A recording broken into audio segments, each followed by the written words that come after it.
जय श्री राम। मित्रों, रावण माता सीता का हरण करके ले जा रहा था। सीता माता करुण क्रंदन कर रही थी। हाँ लक्ष्मण, तुम्हारे नहीं दोषु। लक्ष्मण, तुम्हारा कोई दोष नहीं है। मैंने तुम पर क्रोध किया, उसका फल पा लिया है। श्री सीता जी रुदन कर रही हैं, किंतु किसी भी देवी देवता ऋषि मुनि ने उनकी सहायता नहीं की। उसी दंडक वन में रह रहे गीधराज जटायु नामक पक्षी ने जब यह देखा कि यह तो श्री रामचंद्र जी की भार्या श्री सीता जी हैं, जटायु जी जान गए।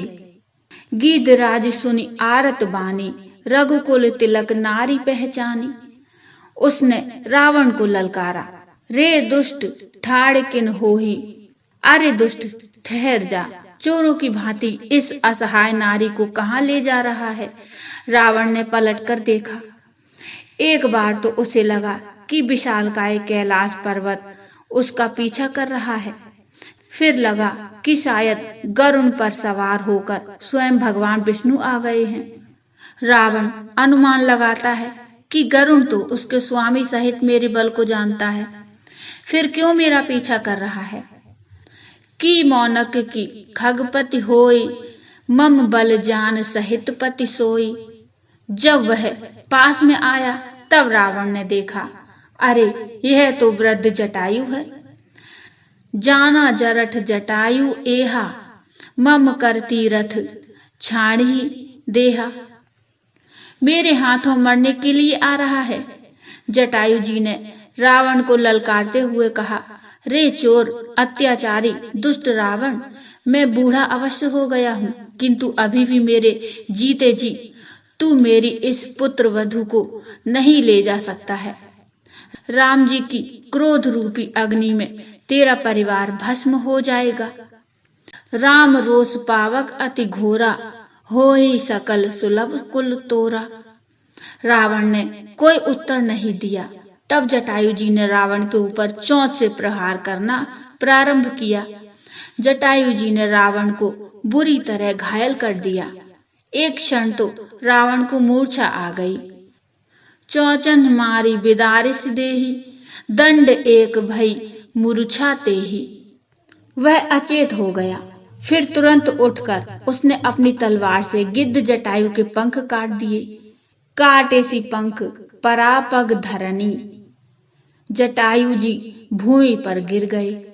माता सीता विलाप करती रहीं और जटायु जी से विनय करते हुए कहा कि तुम मेरा यह संदेश मेरे स्वामी राम जी को अवश्य सुना देना कि रावण उनका हरण करके ले गया है। जटायु जी जब रावण से अकेले युद्ध कर रहे थे, लड़ रहे थे, तब वहां कोई नहीं आया, और जब घायल होकर भूमि पर गिरे तब उनके पास अनेक आए। दुनिया के लोग भी बड़े विचित्र होते हैं, जब आवश्यकता होती है तब आते नहीं हैं, और जब वह किसी काम का नहीं रहता, जब उसका सारा काम बिगड़ जाता है, तब लोग सलाह देने आते हैं। ऐसा नहीं, ऐसा कर लेना था। जटायु जी से भी इसी तरह लोग कहने लगे, क्या तुम्हें नहीं मालूम था कि रावण इतना शक्तिशाली है, इससे देवता भी डरते हैं, विश्व विजयी है, फिर तुमने उसके साथ लड़ने का साहस क्यों किया। और भी तो थे, देवता भी थे, सब जानते थे कि रावण से विजय पाना असंभव है, इसलिए सब अपने अपने स्थान से देखते रहे। तुम्हें भी चुपचाप यह सब देखते रहना था। फिर तुम क्यों मरने को आ गए, और जब तुम आ ही गए थे, तुमने रावण को मूर्छित कर ही दिया था, तो फिर तुम्हें इतना और करना था, मूर्छित अवस्था में ही अपनी चोंच से उसके 20 नेत्रों को फोड़ देना था। फिर तो वह असहाय हो जाता और तुम्हारी विजय हो जाती।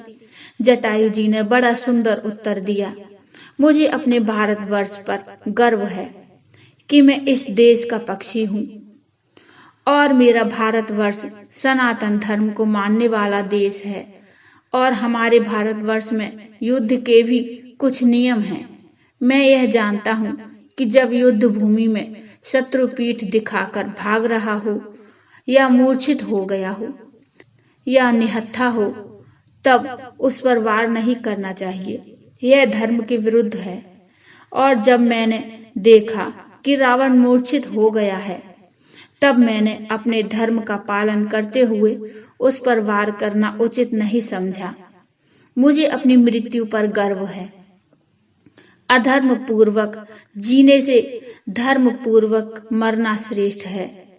मैंने यह युद्ध तुम जैसे लोगों को शिक्षा देने के लिए लड़ा है कि आने वाली पीढ़ी इससे प्रेरणा ले सके। धर्म की रक्षा के लिए गुफा कंदराओं में जाकर छुपे नहीं। नारी पर, देश पर संकट आने पर केवल तमाशा न देखते रहे, बल्कि नारी की रक्षा और देश हित के प्रति अपने प्राणों का बलिदान करना पड़े तो अवश्य करें। अपने धर्म के लिए प्राणों को न्यौछावर कर देना ही परम धर्म है। जो धर्म की रक्षा करता है, धर्म उसकी रक्षा करता है। जटायु जी राम जी की प्रतीक्षा में घायल अवस्था में ही पड़े रहे हैं। संत कहते हैं कि भगवान जटायु जी के इसी गुण से प्रभावित हुए। उधर रावण वायु मार्ग से माता सीता का हरण करके ले जा रहा है। रास्ते में एक पर्वत पर श्री सीता जी देखती हैं कि वानर सेना का एक दल विराजमान है। उन्हें देखकर श्री सीता जी ने राम नाम का उच्चारण करते हुए अपने वस्त्र और आभूषण गिराए ताकि राम जी तक यह समाचार पहुंच जाए। गिरि पर बैठे कपिन्न निहारी, कही हरि नाम दीन पट ढारी। रावण सीता जी का हरण करके लंका में ले जाता है और अशोक वाटिका नामक स्थान पर उन्हें ठहरने का स्थान देता है। एहि विधि सीतहि सो ले गयऊ, वन अशोक मह राखत भयऊ। तो बोलो जय श्री राम, जय सिया राम। मित्रों, ये कथा आपको कैसी लगी मुझे कमेंट में बताइए। कमेंट में जय श्री राम अवश्य लिखिए। कथा अच्छी लगी हो तो लाइक करिए और चैनल को सब्सक्राइब कर लीजिए। मिलते हैं एक और नई कथा, नए प्रसंग को लेकर। तब तक के लिए जय श्री राम।